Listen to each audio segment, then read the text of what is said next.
આજનું સુવર્ણ વાક્ય આપણા વડીલ, આપણા ગુરુ, આપણા શ્રી ઠાકોરજીના આશીર્વાદથી આપણું કાર્ય સફળ થાય છે.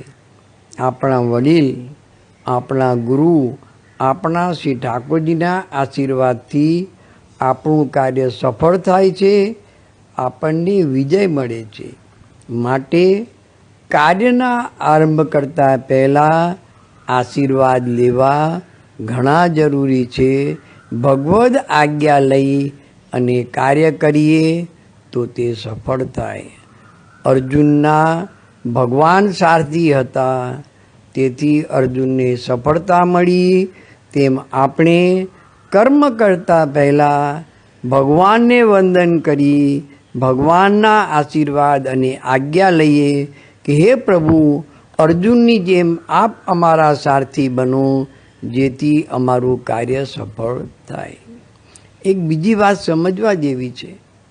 આપણે ઘણું કરીને વૈષ્ણવો ગુરુ ઘરે સવારના મંગળામાં દર્શન કરવા જાય છે.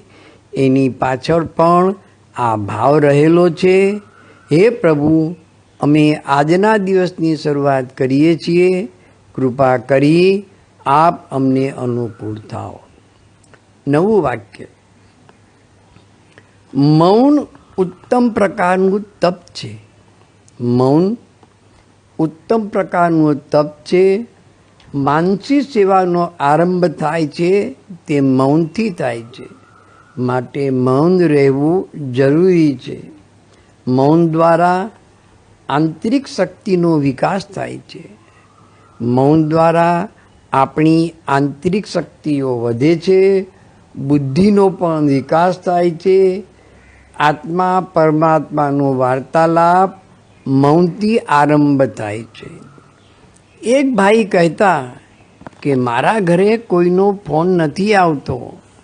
પરંતુ ભાઈ, ફોન ક્યાંથી આવે?